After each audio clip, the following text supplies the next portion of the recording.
მოცემ ინტელექტის სტენდიდან ვაგრძელებთ საუბარს ლიტერატურაზე და ამჯერად თარგმნელი მაია ფანჯიკიძე არის ჩვენი გადაცემის სტუმარი, რომელიც მოგვიყვება ნინო ხარეტიშვილის ახალ წიგნზე, რომელიც სწორედ მისი თარგმანით გამოსცა გამომცემლობა ინტელექტმა. მოგესალმებით ქალბატონო. მაია, ძალიან დიდი მადლობა თქვენი დროისთვის და მადლობა იმისთვის, რომ მყისიერად, ესე იგი, გვაცნობთ ჩვენთვის ძალიან საყვარელ მწერალს ქართველებისთვის, მის ახალ ნაშრომებს და ამ შემთხვევაში დავიწყოთ ლომგულებით, რომელიც სულ ბოლო გამოვიდა. ძალიან საინტერესო არის, იმიტომ რომ ჯერჯერ გამოსვლამდეც საუბრობდნენ, რომ ეს იქნებოდა ნინო ხარეტიშვილის პირველი წიგნი საბავშვო და აი ამ თვალსაზრისით იქნებოდა რაღაცა სიახლე ქართველი მკითხველისთვის. თუმცა როგორც აღმოჩნდა, მთლად საბავშვოსთანაც არ გვაქვს საქმე, ხო? აი გაგვაცანით ეს წიგნი და თქვენი ინტერესით რამ განაპირობა მისდა? მეც მეგონა, რომ ეს იყო ნამდვილი საბავშვო წიგნი, ანუ პატარა ბავშვებისთვის.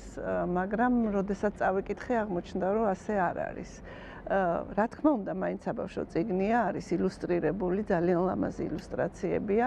ნინოს წიგნების ილუსტრაციას ყოველთვის აკეთებს ერთი და იგივე მხატვარი, ეს არის იულია ნოვიკოვა, მისია ესეც და გადმოღებულია ქართულ თარგმანში. მაგრამ ეს წიგნი არ არის კლასიკური გაგებით საბავშვო წიგნი, იმიტომ რომ მისი პერსონაჟები კი არიან ბავშვები, გოგონები და ბიჭები, ალბათ სადღაც 8-დან 12 წლამდე დაახლოებით ესე. მაგრამ ის ამბები, რაც მათ გადახდებათ, არის ძალიან სერიოზული. და ნინოს ოსტატობა სწორედ იმაში გამოიხატება, რომ ეს სერიოზული თემები, როგორიც არის მაგალითად ადამიანის უფლებები, ამ შემთხვევაში ბავშვების უფლებები, როგორიც არის მაგალითად ადრეული ქორწინება ბავშვებში, ანდალტოლვილობა და ასეთი თემები არის ისეთი ენით გადმოცემული, რომ მას იოლად გაიგებს ბავშვიც და დააფიქრებს იმაზე, რა პრობლემები შეიძლება ჰქონდეთ მის თანატოლებს სხვა ქვეყნებში, რა პრობლემები აქვთ მათ თვითონ თავიანთ ქვეყანაში და ასე შემდეგ. ამიტომ მე ვფიქრობ, რომ ეს წიგნი არა მხოლოდ ბავშვებმა უნდა წაიკითხონ, არამედ მშობლებმაც, იმიტომ რომ მშობლებიც ძალიან ბევრ რამეს ისწავლიან ამ წიგნიდან. და მე თავიდან როგორც გითხარით, მეგონა რომ ეს იქნებოდა კლასიკური გაგებით საბავშვო წიგნი, ძალიან დამაინტერესა ამის გამო. და ძალიან მომეწონა, იმიტომ რომ მართლაც ეს არის თემები, რომელსაც ასეთი სიმსუბუქით ბავშვის ენით გადმოცემული, ბავშვის გონებით დანახული, ძალიან იშვიათად შევხვედრი ვარ და ამიტომ ძალიან მომეწონა. და საინტერესო ის არის, რომ ალბათ თქვენ იცით, რომ ნინო პროფესიით არის რეჟისორი და დრამატურგიც და ამ წიგნსაც ეტყობა ეს დრამატურგიული აგებულება, ეს რაღაცა თითქოს არის პიესაც, ამავე დროს, არა მხოლოდ საკითხავი წიგნი, არამედ წიგნი, რომელიც შეიძლება ძალიან კარგად დაიდგა სცენაზე. და ნიშანდობლივია ალბათ, რომ ამ ნამუშევრით მან მონაწილეობა მიიღო საბავშვო პიესების ფესტივალში, რომელიც გაიმართა გერმანიაში, ქალაქ მულჰაიმში, ეს ცნობილი ფესტივალია და ამ ფესტივალის მთავარი პრიზი დაიმსახურა სწორედ ამ წიგნისთვის. ეს წიგნი 2021 წელს არის დაწერილი, ჩვენ ცოტა დაგვაგვიანდა მისი გამოცემა, მაგრამ წიგნად გამოცემა გერმანიაში შედარებით მერე იყო, ამიტომ ისეთი ძალიან დაგვიანებულიც არ არის. ჩვენ ვცდილობთ, რომ ნინოს წიგნები მაშინვე ითარგმნოს ქართულად, როგორც კი იწერება და ვთქვათ, უკმარი სინათლის შემთხვევაში ეს მოვახერხეთ, რომ იმავე წელს გამოსულიყო. ვისაუბრებთ აუცილებლად ამაზეც. მინდა რომ ამ შემთხვევაში ამოვწუროთ ლომგულების თემა, თქვენთვის რამდენად რთული იყო ენის სპეციფიკიდან გამომდინარე, ტექსტიდან გამომდინარე, მასთან შეჭედება და ახლობით რა დრო იყო ამისთვის საკმარისი, რომ სისრულეში მოგეყვანეთ ეს ყველაფერი? იცით რა, წიგნი საკმაოდ დიდია, მაგრამ ილუსტრაციების ხარჯზე ტექსტი დაახლოებით ნახევარია ამ წიგნისა. სადღაც 2-3 თვის სამუშაო იყო. არ იყო ასე ვთქვათ, თუ შეიძლება ასეთი რამე ითქვას, გასაღები მაქვს ნაპოვნი ნინოს ენისთვის. და აქედან გამომდინარე, მე ნინოს თარგმნა აღარ მიჭირს, იმიტომ რომ ეს არის მესამე, რაც მე მისი ვთარგმნე, ერთი იყო პიესა შუაში, რომელიც წიგნად არ გამოსულა. პენთესილეა ასეთი პიესა, რომელიც დაიდგა ბერლინში, დოიჩეს თეატრში, ძალიან ცნობილ თეატრში და ეს პიესა ითამაშეს იქ ქართულ-გერმანულად. ქართველი მსახიობები მონაწილეობდნენ და ქართველი მსახიობები თავიანთ როლს ასრულებდნენ ქართულად და გერმანელი მსახიობები თავიანთ როლს გერმანულად და ორივე ენაზე მიდიოდა ტიტრები და შესაბამისად მაყურებლისთვის იოლი გასაგები იყო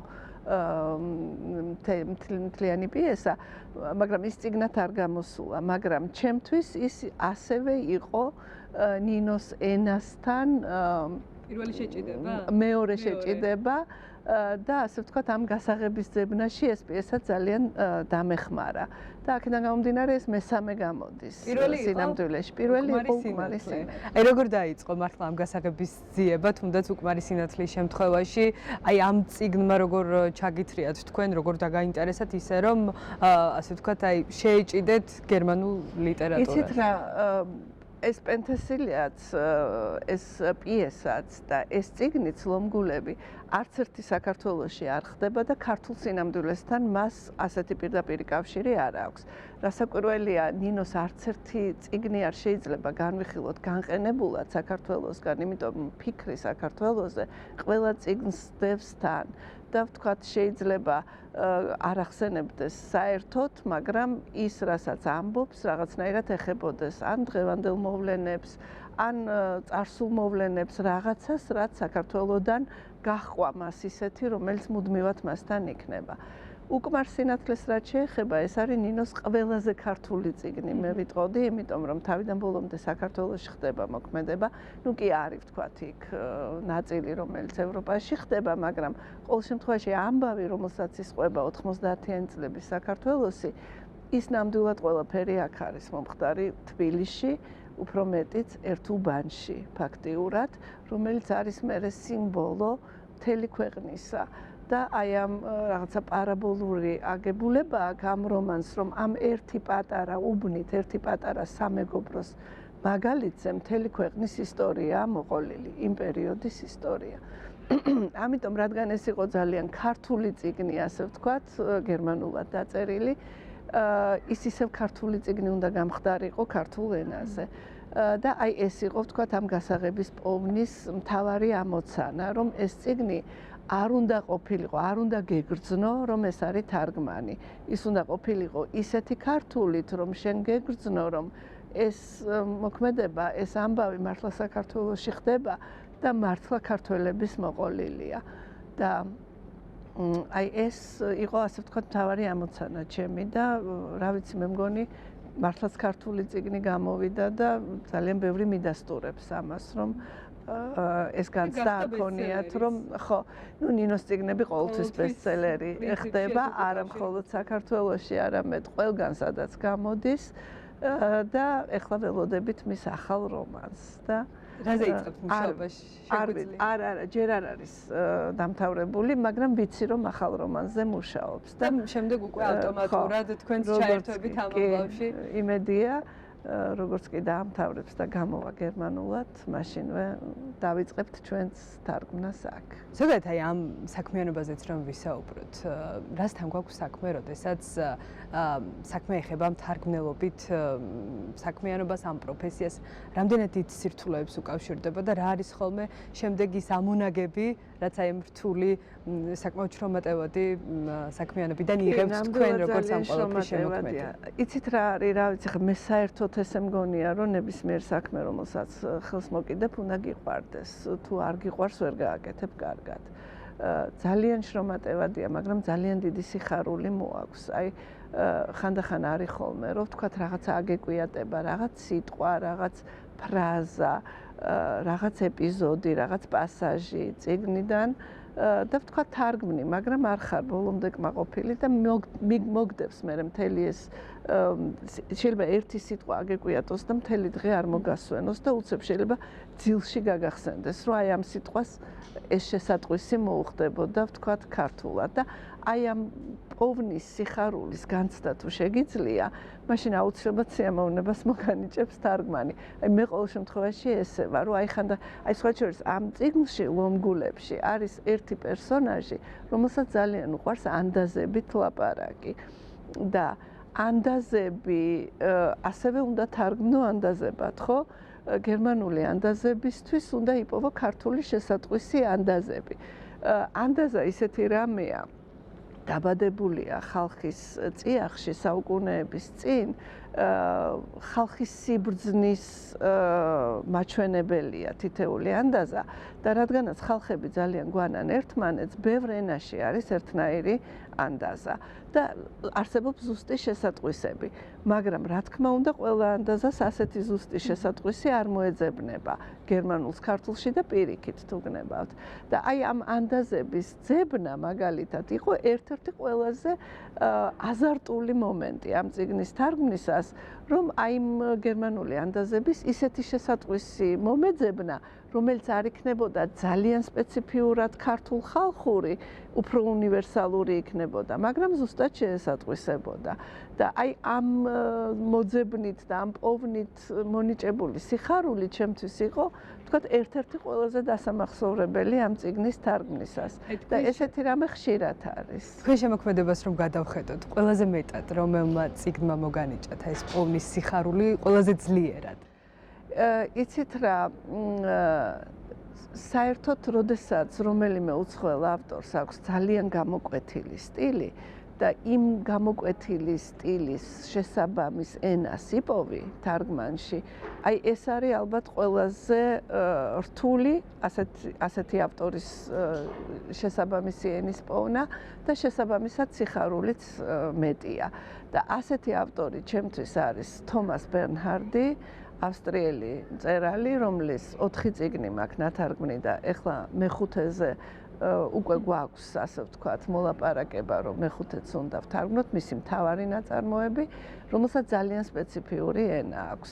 და აი ამ ენის პოვნა ჩემთვის იყო ერთ-ერთი ყველაზე დასამახსოვრებელი მთელ იმ პერიოდში, რაც მე ამ საქმეს ვაკეთებ. და რასაკვირველია, ნინო თავისთავად, იმიტომ რომ ფაქტიურად ნინოს წიგნებით მივწვდი ქართველ მკითხველს ბევრად უფრო ფართოდ, ვიდრე ამას შევძლებდი ნებისმიერი სხვა ავტორით, იმიტომ რომ ნინოს მიმართ სიყვარული, ნინოს წიგნების მოლოდინი იმდენად დიდია და ნინო ხარატიშვილი ისეთი საამაყოა ყველასთვის, რომ ასე ვთქვათ, დაუფიქრებლად იღებს მის წიგნს მკითხველი ხელში და თუ დაიწყო ხო ვეღარ მოწყვეტ. და თქვენი როლი არის ძალიან მნიშვნელოვანი და წვლილი იმისთვის, რომ ქართველი მწერლის ლიტერატურა მივიდეს ქართულ მკითხველამდე. წიგნია ნათარგმნი სხვადასხვა მთარგმნელების მიერ, ასე რომ მარტო მე არა ვარ, ვინც ამას ხელი შეუწყო. კი ბატონო, ახალი წიგნი ახსენეთ და სანამ დაგემშვიდობებოდეთ, დაგვიანოსეთ, აი ახლა რაზე მუშაობთ, რა არის თქვენს თვალსაჩინოში ასე? ეხლა გამომცემლობა ინტელექტთან ერთად დავამთავრე უკვე მუშაობა ძალიან კარგ წიგნზე, რომელსაც სხვათა შორის ნინო ხარატიშვილის ანოტაციით გამოვცემთ, იმიტომ რომ მას ძალიან მოეწონა ეს წიგნი და 1-2 ქართულ სატელევიზიო სივრცეში ილაპარაკა ამ წიგნის შესახებ. ეს არის აღმოსავლეთ ბერლინელი ავტორი ჯენი ერპენბეკი, იმიტომ ვუსვამ ხაზს, რომ აღმოსავლეთ ბერლინელია, რომ აღმოსავლეთ გერმანიის თემატიკაზეა ეს წიგნი და იმ სახელმწიფოზე, რომელსაც ერქვა გერმანიის დემოკრატიული რესპუბლიკა და მის დაშლაზე და მის განადგურებაზე და ამ წიგნს ჰქვია კაიროსი. და არაჩვეულებრივი წიგნია, ძალიან საინტერესო, რომელიც ერთი მხრივ არის სასიყვარულო ისტორია, ძალიან საინტერესო სასიყვარულო ისტორია და მეორე მხრივ ამ ისტორიის პარალელურად მიმდინარეობს სწორედ ამ ქვეყნის დაშლა და ეს არის წიგნი იმის თაობაზე, თუ როგორ შეიძლება პიროვნული და საზოგადოებრივი პარალელური განვითარება აღმოჩნდეს ტრაგიკული, როგორც ერთი, ისე მეორე მხარისთვის. აი, რაღაც ესეთი თემატიკის წიგნია. მე მგონი რამდენიმე თვეში იქნება, იმიტომ რომ უკვე დამთავრებულია, ინტელექტი გამოსცემს და ალბათ მალე იქნება. ძალიან საინტერესოა, შემდეგ უკვე ჩვენც გავაცნობთ ჩვენს მაყურებელს აუცილებლად. ამ წიგნს თქვენთან ერთად ვიტოვებ ამის იმედს. კი ბატონო, სიამოვნებაა. ძალიან დიდი მადლობა. მაია ფანჯიკიძე იყო ჩვენი გადაცემის ამ ნაწილის სტუმარი.